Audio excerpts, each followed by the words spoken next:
Oke, tes. Selamat pagi semuanya. Assalamualaikum warahmatullahi wabarakatuh. Kembali lagi sama saya ya di percobaan pertama untuk melaksanakan kelas blending ya, jadinya seperti itu. Ini online learning yang saya coba buat sama teman-teman di kelas interaksi manusia dan komputer ya. Jadi teman-teman harusnya sudah punya file dari saya, yaitu yang dari Classroom. Ya, silakan dibuka ya. Ini PDF, ini saya langsung aja jelaskan. Jadi materi hari ini kita akan membahas tentang perancangan situs web ya. Jadi kemarin minggu lalu kita sudah membahas tentang apa user design ya. Nah, ini kita penerapannya ke websitenya. Jadi ibaratnya apa sih yang harus diperhatikan dalam website. So, materi hari ini teman-teman akan mendapatkan dari saya adalah apa sih pentingnya merancang sebuah web, dan apa sih yang harus dilaksanakan dan mana yang tidak harus dilakukan, dan kira-kira kebanyakan orang itu pakai web itu untuk apa sih. Nah, ya kan, kita harus lihat juga gitu ya. Oke, lanjut. Oke, jadi ibaratnya ketika kita membuat web itu kita harus membuat web yang dimana desainnya itu tidak membuat orang berpikir ya. Ketika kita membuat desain yang membuat orang itu sudah berpikir, berarti kita sudah salah. Jadi ibaratnya gini, kita masuk ke satu website dan si orang tersebut harus berpikir keras dulu bahwa untuk tahu yang mana apa bagian untuk beritanya, mana bagian kategorinya, berarti itu sudah salah ya. Kita ingin membuat halaman website itu semudah mungkin untuk orang mengaksesnya ya. Ya, makanya ketika melihat halaman web itu harus jelas dan cukup jelas. Itu saja sih apa tipsnya sebenarnya. Ketika kita berhasil membuat web yang jelas, artinya adalah kita berhasil membuat desain yang baik. Ketika desain itu baik, maka semakin banyak orang itu akan datang dan semakin orang akan nyaman untuk menggunakannya. Gitu. Oke.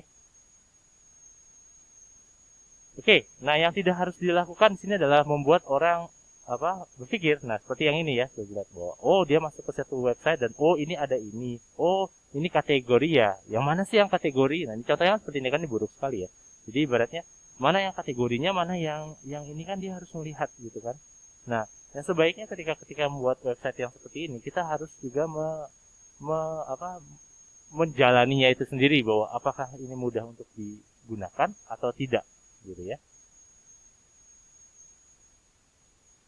Oke, nah ini salah satu tipsnya lagi, bahwa jangan membuat orang itu berpikir gitu kan. Ya. Ketika ada banyak pertanyaan, berarti otomatis website kita gagal ya. Ketika kita membuat sebuah website, tugas kita adalah untuk menyingkirkan tanda tanya tersebut. Oke. Nah, don't make people think, betul ya. Ini contohnya untuk search ya, menu search ya. Ini adalah salah satu yang harus dilakukan ketika kita membuat tombol search. Jangan hanya search yang jatuhnya kosong gitu aja, tapi kita harus tahu bahwa di manakah bagian apakah yang kita harus mencari. Kayak misalnya di sini keywords ya, jatuhnya untuk mencari bookstore sites gitu ya. Dalam keyword ada quick search, kita cari apa sih keyword, ada title, ada author, harusnya ada penerbit juga gitu ya. Jadi jelas bahwa apa sih yang kita mau cari gitu. Sehingga orang buat oke, kalau ketika saya mau mencari sesuatu di tombol search-nya itu, artinya kita ada opsi di situ yang harus kita bisa sematkan gitu ya. Oke, nah ini contohnya seperti ini ya, books, kita masukkan Tom Clancy, berarti otomatis akan menampilkan langsung menemukan isi dari Tom Clancy. Nah, salah satu contoh penggunaan yang baik, ini bukan cuma ini ya, ini contoh aja.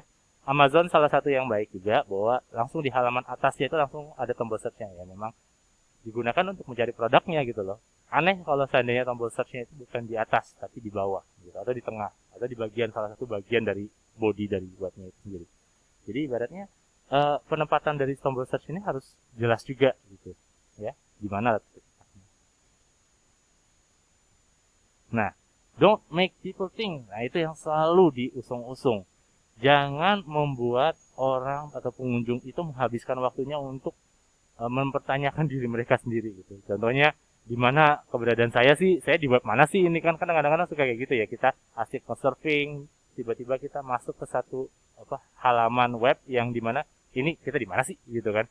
Nah, itu jangan sampai seperti itu ya. Di mana pas sudah masuk, ini kita harus ngapain sih pertama kali ketika saya mau belanja online, katakanlah itu membuat situs web apa belanja online, ini produk-produknya di mana sih? Lah ya jangan sampai juga apa kita ngebuat web apa online dagang gitu tapi apa produknya nggak ada. Nah, itu salah banget gitu ya. Ya. Di mana menempatkan mereka apa yang paling penting pada halaman ini. Nah, ini harus dilakukan gitu loh. Ya. Jadi kita tampilkan sebuah informasi itu sejelas-jelasnya. Jangan sampai orang bertanya ini gimana sih gitu kan ya. Untuk bayar gimana sih? Nah, gitu loh. Jadi kita permudah aksesibilitas dari si pengunjung web kita. Ya. Nah, kadang kita suka terjebak di sini. Ya, ketika kita mendesain sebuah web, ya atau sebuah aplikasi ataupun produk, itu banyak sekali kita terjebak. Kita mendesainnya pokoknya banyak maksudnya kita nih kayak di sini ya. Read. Wah, kita pengennya semua orang mau mengakses informasi yang ada di sini. Padahal orang-orang yang mungkin masuk ke website kita itu cuma mengakses sebagian yang ada di sini aja, gitu loh. Kalau saya sih, secara jujur, kalau ketika saya mengakses web, ya otomatis saya akan masuk dan lihat logonya dulu bagian atas. Ketika saya sudah selesai bagian atas, baru saya masuk langsung ke body. Saya nggak akan ke kiri dan ke kanan atau sampai ke bawah. No, saya akan fokus di sini aja. Gitu. Sedangkan berarti ada banyak informasi yang kita tampilkan di web ini yang sebenarnya nggak ada fungsinya, nggak ada gunanya. Nah, itu harus hati-hati. Ya. Oke, nah ini ada perbedaan antara ya bagaimana kita berpikir orang menggunakan situs web dan bagaimana mereka mengunjung benar-benar menggunakannya. Ini perbedaan hal yang berbeda ya. Kadang ketika kita membuat web itu kita hanya berpikir bahwa oh gimana sih apa yang mereka suka gunainnya gitu dan apa sih gitu. Padahal bukan hanya itu aja. Apakah informasi yang kita tampilkan di web itu memang bermanfaat untuk si pengunjung atau enggak gitu loh. Jadi ibaratnya ketika mereka dapat informasi itu mereka langsung masih tetap bisa berinteraksi nggak dengan webnya itu. Jangan-jangan setelah udah dapat informasinya itu sudah gitu aja cabut aja ya kan berarti sia-sia juga gitu kan.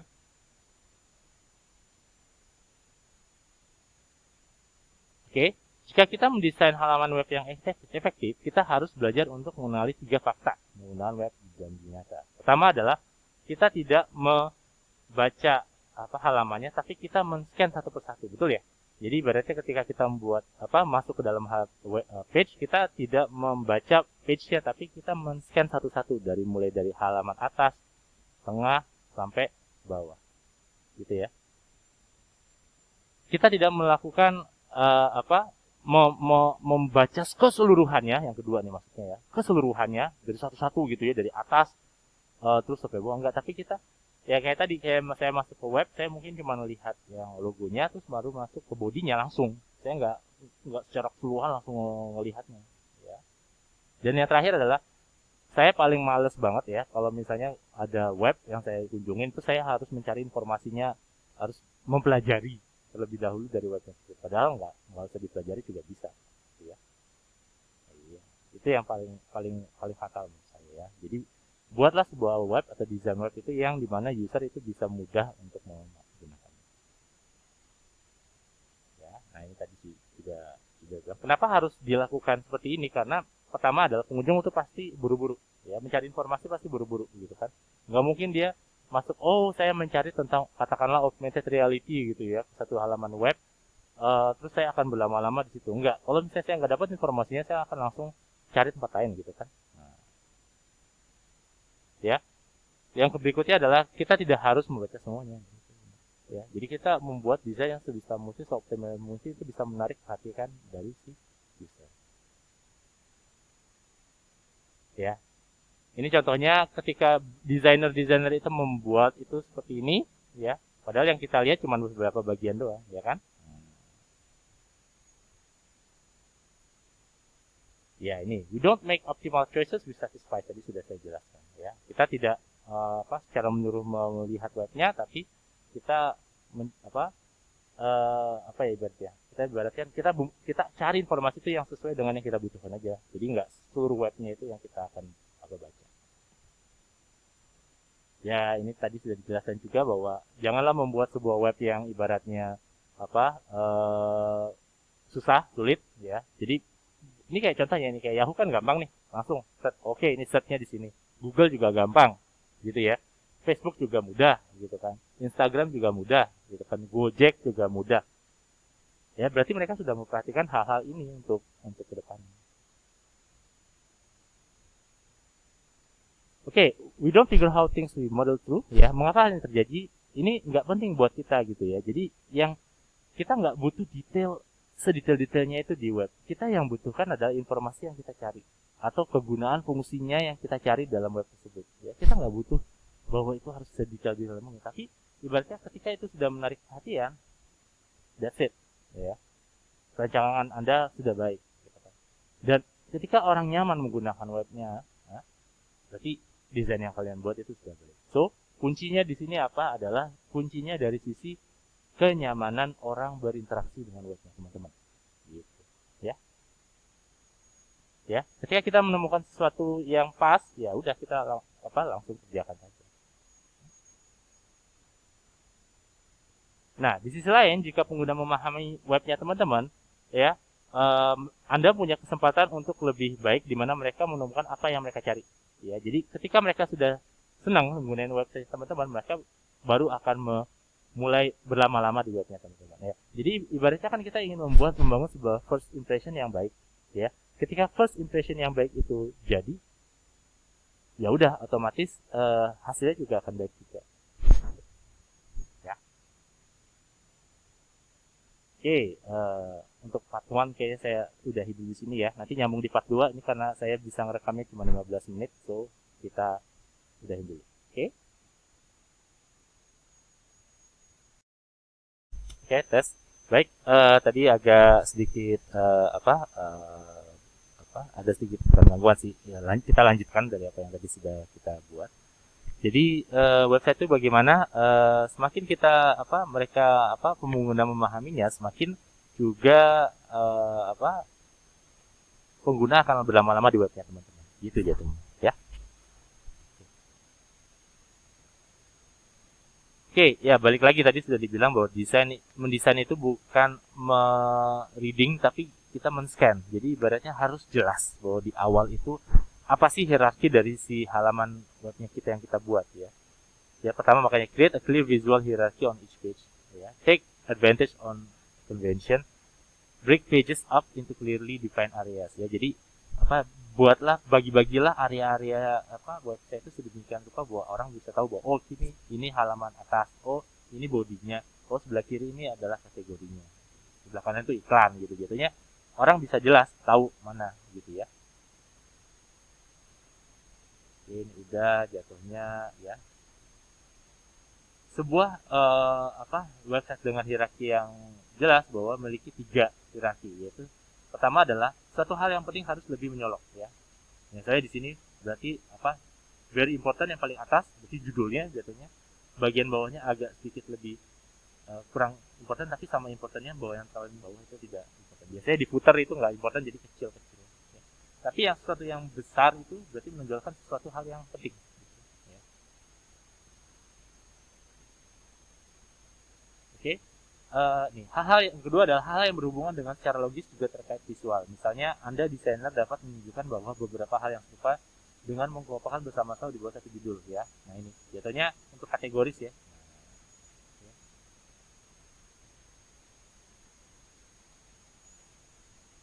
Oke, yang berikutnya adalah hal yang bersarang secara visual untuk menunjukkan apa merupakan bagian dari apa. Misalnya, judul bagian buku komputer akan memunculkan di atas judul dari sebuah buku tertentu ya.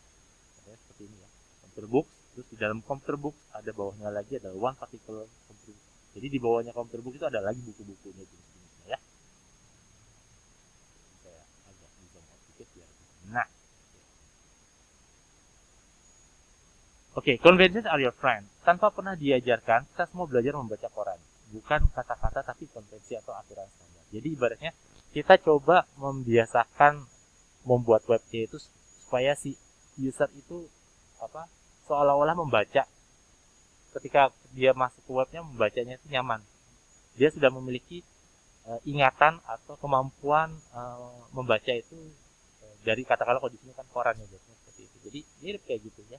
Jadi ibaratnya si online yang kita buat itu sebenarnya seolah-olah kita memindahkan sisi interaksi yang ada di koran yang jadi media paper itu menjadi ke dalam web gitu. Jadi itu yang harus kita sadari bahwa oke, kebiasaan kita membaca buku atau kebiasaan kita membaca web koran itu seolah-olah sama seperti kita membaca web yang kita buat gitu ya. Ya, kita belajar bahwa mengetahui beberapa konvensi tata letak halaman dan format membuat lebih mudah dan lebih cepat untuk memindai scan. Jadi itu loh ya triknya. Jadi ya udah, selama ini kan kita udah sering baca koran dan tahu tata letaknya, ya kita pindahin aja ke ini. Jadi seolah-olah orang itu udah biasa. Oke, dua hal penting mengenai konvensi web. Pertama adalah dia very useful. Ya. Konvensi diterapkan untuk memudahkan pengguna untuk dalam berselancar dari satu web ke web lain. Ya. Kedua adalah desainnya often relevant to take advantage.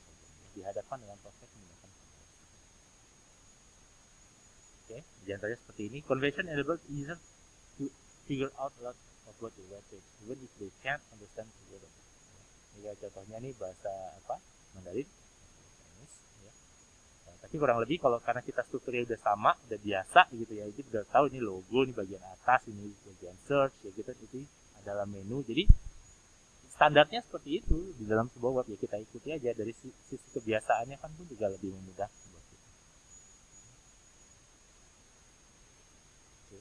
Yes, membagi beberapa bagian halaman itu sangat berpengaruh sekali tentang tata letak. Semakin kita bisa membreak up pages-nya kita, semakin menjadi beberapa bagian ya contohnya ya, itu semakin mudah orang untuk melihat ya, contohnya make it obvious what clickable. Jadi terlihat bahwa mana yang bisa diklik, mana yang enggak gitu ya. Biasanya rata-rata kalau gambar apapun di web itu pasti bisa rata-rata kadang bisa diklik, ada yang enggak ya. Kalau misalnya berita mungkin nggak bisa diklik ya. Tapi kalau di berita di halaman depannya pasti bisa diklik. Nggak mungkin enggak gitu kan. Kalau misalnya bentuknya seperti ini, ada pasti bahwa ini adalah tombol search. Nah, mungkin tombol yang lain. Oke, keep the noise down. Ini artinya adalah jangan sampai terdapat gangguan dari sisi desain warna. Ya. Beberapa orang tidak memiliki masalah dengan halaman yang sibuk, jadi terlalu ramai gitu ya. Tapi banyak juga yang bermasalah. Kalau saya termasuk yang bermasalah. Kalau misalnya ada sebuah menu terus diklik terus banyak banget, ramai banget, itu masalah. Lebih baik dibagi-bagi aja. Oke, nah saya rasa itu yang saya bisa sampaikan untuk materi IMK untuk hari ini ya, pertemuan 6. Ini menarik ya bahwa pertemuan ini kita laksanakan, kita coba untuk secara online ya, tapi saya berpikiran bahwa teman-teman di sana pun juga kesian ya kuotanya ya kalau misalnya kita conference, jadi saya buatkan sendiri secara khusus untuk materi yang bisa di-download ya, dua sesi ya jadinya, 2 part ya. Silakan bisa di-download, lalu bisa dijalankan, bisa di-replay, monggo. Saya akan share ini lewat YouTube. Saya juga akan share ini lewat Classroom juga linknya ya. So, untuk pertanyaan lebih lanjutnya nanti bisa kita buka forum diskusi, di mana kalau misalnya ada pertanyaan lebih lanjutnya, silakan bisa ditanyakan di sana. Dan untuk teman-teman untuk di tugas UTS jangan lupa ya, kalian harus buat web dengan otomatis yang saya minta, HTML, CSS3, JavaScript, apapun jenis webnya silakan.